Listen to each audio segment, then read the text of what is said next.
So here we are, guys. Here we are. Here we are. It's your boy Half up here. Check out the website, halfoffootballhot.com. Halfoffootballhot.com. So here we are, guys. Rock bottom. Rock bottom. We are right now rock bottom. And what Drogba said is so telling and it is so sad. Because there is like this requires a longer video. This requires just so much just to break down the absolute calamity that is Chelsea Football Club. But I think there's just three aspects that I wanted to look at, which is Drogba's comments, Boehly, and of course Lampard. So looking at Drogba's comments first, looking at for what Drogba said, I don't recognize my club anymore, and that's all I need. That's all that needs to be said there. Goes into details in terms of the experienced players that they got, what these guys are doing, but we just need to focus on that line. I don't recognize my club anymore. Club identity. There is a particular identity that Abramovich created and a benchmark that he wanted. And you see, I was one of those guys early on who said, why do we have to do a process?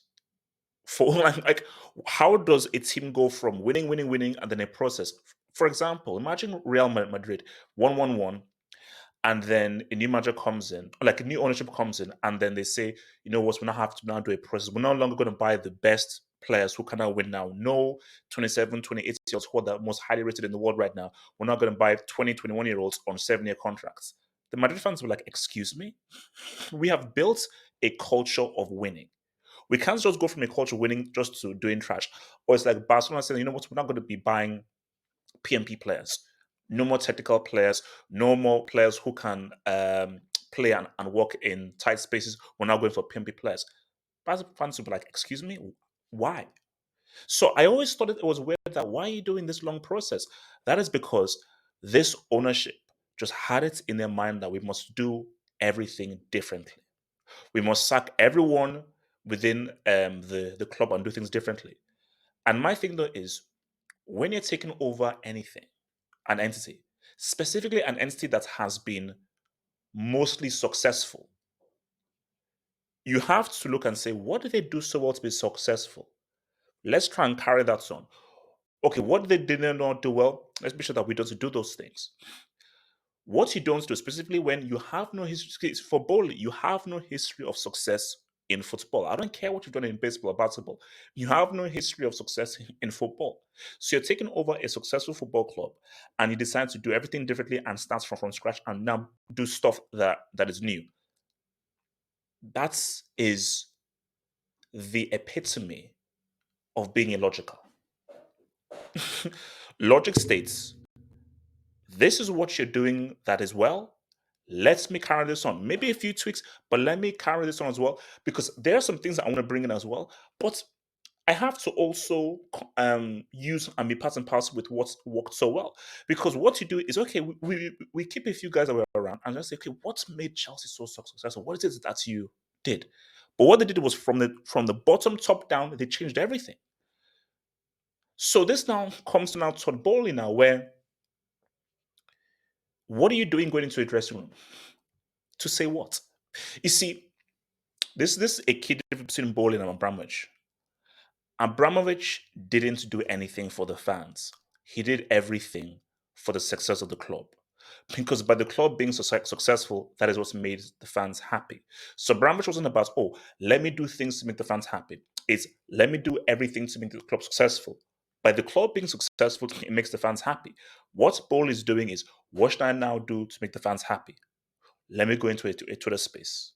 Let me hire Lampard because he's popular. Let me now go into the dressing room to see that I'm one of the players and so forth. But what Bolly doesn't understand is that some fans are wise. Some fans are wise and they know what they're saying. Some fans are stupid. Some fans are dimwits. Some fans are thick.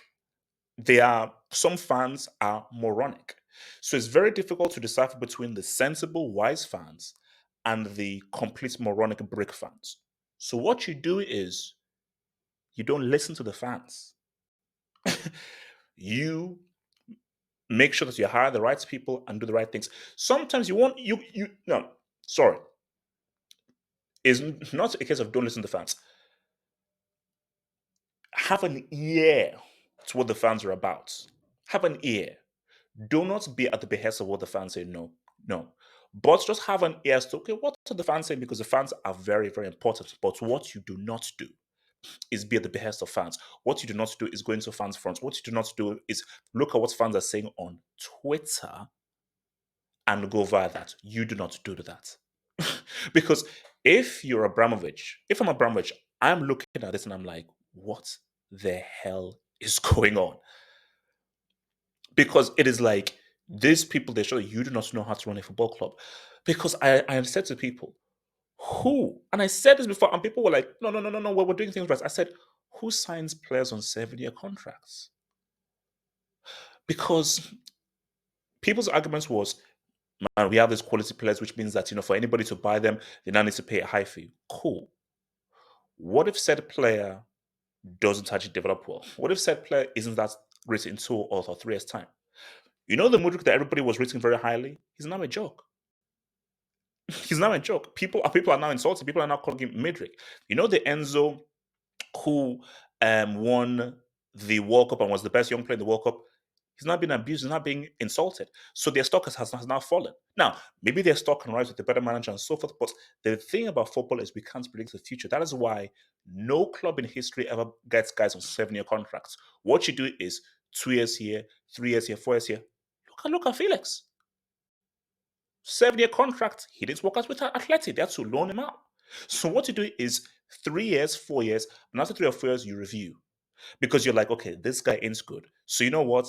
We're going to sell you off, or you can go for a lower fee, or you can even go for a free, and we have you off your wages. If you have a guy on 7-year contracts and he doesn't develop, he's actually crap. He's not very good. So he can't even make the first team for the manager because he's not good enough. You are still stuck with that 100, 200, 250,000 a week for another 4, 5, 6 years. So it is stupid to commit yourself. You always want to give yourself an out, which is 2, 3 years review, 2, 3 years review, not 7, 8 years. That means you're not tied down, because you can, unless you're Lionel Messi or you're a Neymar, you cannot guarantee that any 20, 21-year-old is going to be amazing in the next 3, 4, 5 years. You can't guarantee that unless you're a Messi or a Neymar or an Mbappe. Those are rare players. You now come to Lampard. I don't know how best to say this so that people can understand, but I'll try and say it again. I can name on one hand the amounts of legendary players who made amazing managers. Cruyff, Beckenbauer, Zidane, and I think I'm done. I think I'm done. Maradona tried. John Barnes tried. Van Basten tried. Seedorf tried. See, Rijkaard was pretty good. Rijkaard and Anhulis, they were pretty good. But there are several amazing players, legendary players who they tried their hand at management, it didn't work out. My guy, one of my heroes, the reason I supported Chelsea, Zola, didn't work out. Because I think he was with the under 21s for Italy and so forth, but he tried his hand as coach and managing, it didn't work out. Lampard he is one of the greatest midfielders the Premier League has ever seen, and he's one of the greatest goal scoring midfielders the game has ever seen. He revolutionized what a midfielder could do in terms of goal scoring. As a manager, he's one of the worst managers the Premier League has ever seen. He is a horrendous, horrendous manager. And for I don't know whether to feel sorry for Lampard or not, because at one hand, I feel sorry for him because the people around him are not telling him that, bro, you're a crap manager. Quit and just focus on being a pundit. You can make money there. Or do I blame Lampard for? You can see that it's not working out. Van Basten saw it and then he quits.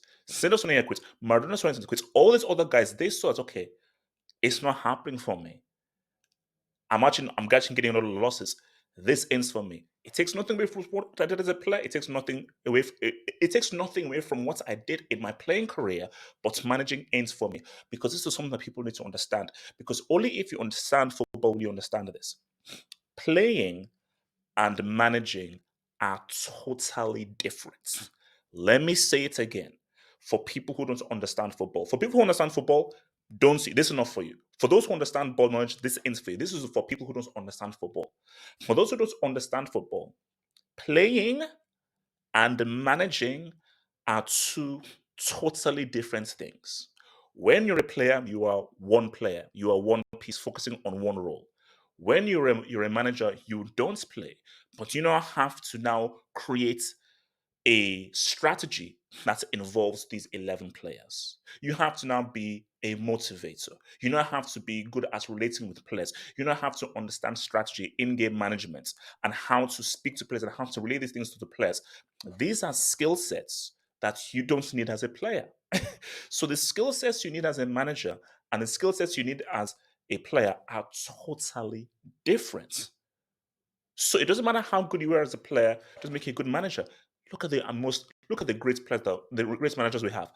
I was there when Pep Guardiola was playing. Pep was a poor man's Busquets. He was okay. He was good. He wasn't great. Busquets was far better at that role than Pep was. And look at how good of a manager he is. Pep was not that great. He was not a legendary player. He was not. He was not a legendary player. He was not an amazing player. He was decent. He was good. Again, I remember when Pep was playing, he was a poor man's Busquets. Busquets was far better at that role than Pep was. Look at Pep as a manager. Who knows about Fergus's career? Mourinho didn't have a career. Klopp didn't have a career. Ancelotti was I. Ancelotti was I. Ancelotti was not one of the best players of that Milan team. you know, people say no. It was your boy back here. It was where it was freaking Van Basten. So like Lampard only exists here because people still have this romantic view of, oh, he was a legend, he was a legend, he was a legend. Again, there are extremely stupid fans who are very, very thick, and there are sensible fans. The sensible Chelsea fans, they know that you're a great player and so forth. You're a horrendous manager. You have no business being the manager of Chelsea, and you should actually retire from this. But the dim-witted, idiotic, stupid fans, because of what Lampard did as a player, they will come up with excuses to try to defend Lampard's ineptitude of being a manager. And these fans are very dangerous because, again, these are fans who they're not about the success of Chelsea. They're just about an agenda. And as long as you fulfill the agenda, win, lose, or draw, they're happy. So, and these are fans are very, very, very, very, these are very scary fans because it ain't about football for these guys. It's about fulfilling a specific agenda that just satisfies an innate need that they need, you know. So, just in closing, I mean, it's been a disaster, but I like to circle back. I don't recognize my club. Drogba, I don't recognize this club. I don't recognize them because everything that Abramovich built, everything he built over the past of a few months has been systematically destroyed. There's no benchmark, no of no. There's no class. There's no expectation. There are no winners. And what makes it worse is the damage is already done. When to build a winning team, it's not about buying amazing players. Listen to what I'm saying. Just listen to what I'm saying. To build a winning team, it's not about buying amazing players. It's about buying the right players. A group of 20 outstanding players who don't mesh well with one another are not going to be able to compete with a group of 20 players. Some amazing, some good, some are right, but 20 players who are the right players because they fit into the right system, because they mesh well with one another and they have chemistry. The team with chemistry, with whatever quality they have, will always beat a team with 10 amazing players because they have no chemistry. So the danger is for Chelsea is you've not bought players to fit an aesthetic and and a tactical ideology. You've just bought players for Tuchel, bought players for Potter, bought players without Potter, bought players in a vacuum, separate from the manager's psychology and his ideology. So it's a mess. So Lord only knows how you fix this mess. Because a manager coming in will look and just say, can these players, do they mesh well together? Do they operate well together? So, but look, you have to have hope. You have to have hope, which is Nagelsmann. Because I think of the managers that are out there, because the key thing is that the manager has to work with a bulk of the squad. You can't spend a 600 million again. You can't, because it's FFP. You got FFP. So you have to bring in Nagelsmann, and it makes sense to bring him in now because Lampard should be sacked. Lampard should be sacked and should never be hired ever again. Bring in Nagelsmann now. For the rest of these games, you can now assess who to keep, who to sell. And then come preseason, you now have an idea of who to keep, who to sell, because you've had these competitive games to view these guys, and then you then progress from there. Jesus, what a mess! What an absolute flipping mess, man. Hit that subscribe button over there, guys, and subscribe to the Half Hopes Football Hot guys. Peace out.